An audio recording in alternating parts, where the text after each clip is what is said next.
I'm going to start this video off with a quiz. I'm going to ask you 3 questions about science topics, and I want you to remember your answers or write them down if you prefer. These are short answer questions, no multiple choice. Question 1. Why is it hotter in the summer than the winter? Question 2. About how long does it take the moon to orbit the Earth? Question 3. What subunits are proteins made up of? Do you have your answers? Good. Let's see how you did. Question 1. It's hotter in the summer because that part of the Earth is tilted towards the Sun. The Earth has an axial tilt around 23 degrees with respect to its plane of rotation, which increases the period of solar exposure. Question 2. It takes the moon about 27.3 days to rotate around the Earth, but give yourself credit for 28 days or 29. 4 weeks or a month would also be fine. The orbital period is 27.3 days, but the synodic period, which causes the phases of the moon, is based on Earth, Sun, and Moon geometries, and it's about 29.5 days. Question 3. Proteins are made of amino acids, or you could get credit for polypeptides, which is another level of organization below proteins but above amino acids. Give yourself a pat on the back if you got all 3 right. Don't be too down on yourself if you missed 1 or 2. And if you missed all 3, well, it's never too late to pick up a book at the library. So why the quiz game?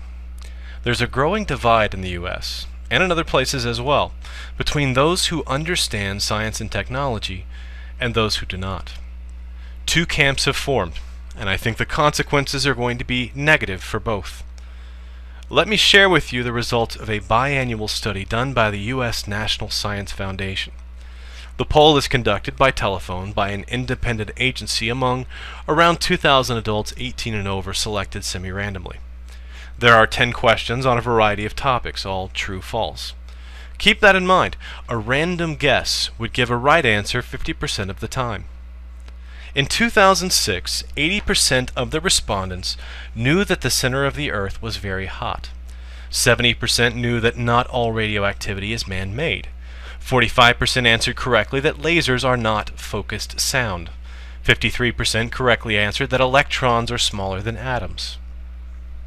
Only 33% answered correctly that the universe began with a huge explosion.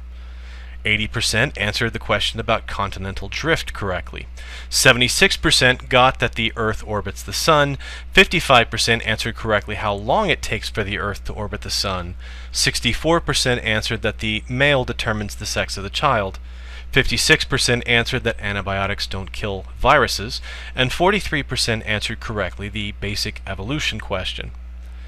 This is staggering when you really ponder it. I understand the religious motivation about the 2 questions on origins, but the number of people who think lasers are sound energy, almost half the people didn't know that an electron is smaller than an atom.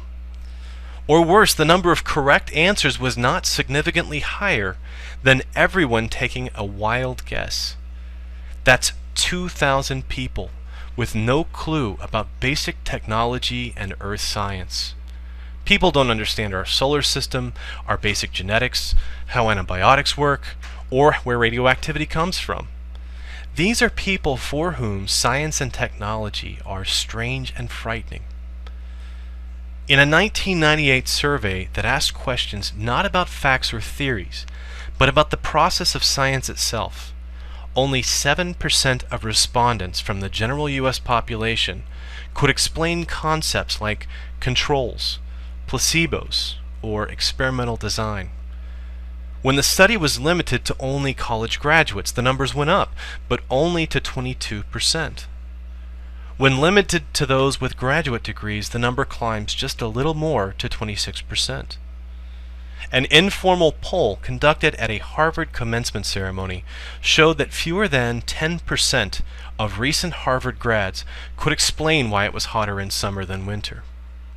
A similar survey at George Mason University showed that only 50% of college seniors could identify the difference between an atom and a molecule. Some of you out there from outside the US are laughing at the stupid Americans, but you might want to take a closer look at this international data. The only questions Americans scored lower on consistently are the religiously charged origins questions. There, we only managed to outscore the country of Turkey, although Russia was just ahead of us. The Chinese scored worse than the US when asked about the Big Bang.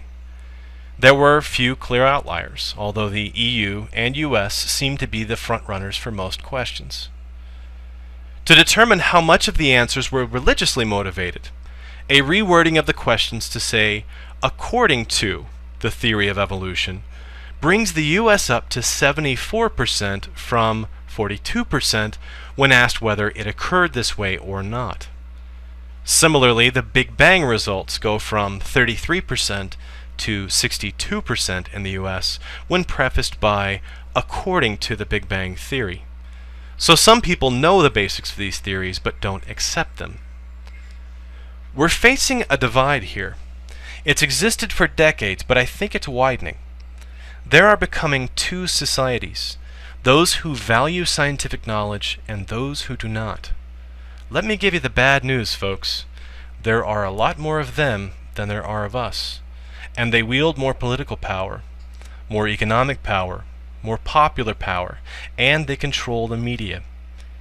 Everyone loves science in the abstract. They just don't want to be bothered with it. Fewer people worldwide know who won the Nobel Prize for Medicine in 2009 than know who won Dancing with the Stars.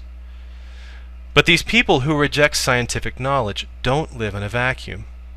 They have filled the gap in their understanding with pseudoscience. Here are the results of a Gallup poll in 2005. Over 40% of people believed in ESP. 38% believe in hauntings. 33% believe in talking to ghosts. 31% believe in telepathy. 26% in clairvoyance. 25% in astrology. 21% believe in witches, of all things. 20% believe in reincarnation. And 9% believe in ghost possession. A reported 34% of polled respondents say they believe that UFOs are currently visiting the Earth, up sharply from a few years ago. An unscientific survey by British newspaper The Daily Mail reported that of 3,000 British people, 58% believe in a supernatural world that included paranormal phenomena such as ghosts and ESP. In place of science, these people have pseudoscience to provide explanations for the natural world. I want to draw the lines out using two terms in a very specific way. On one side is science.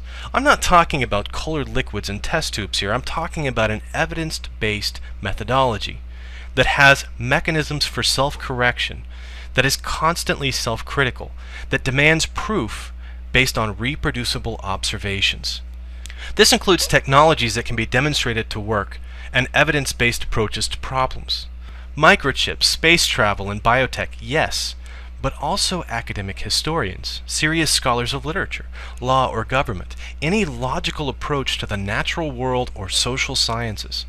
This does not exclude all religious belief, but it does not include fundamentalism of any sort because of its absolute reliance on Scripture. On the other side is what I will call lore. I'm using a very specific definition here, pertaining to the body of knowledge passed down as legend and folk traditions. The lore of a people are beliefs and stories that are not known to be true, but generally believed nonetheless. Common law, natural medicine, folk remedies, creation myths, anecdotal recollections, holy scriptures, popular rumors, and superstition. These are things that are no longer based on facts, but on intuition, oral tradition, or a sort of folk philosophy. There's nothing wrong in lore by itself. It helps to bind a culture together. It's when it substitutes for actual evidence, when it outcompetes or interferes with a scientific approach, that we run into problems.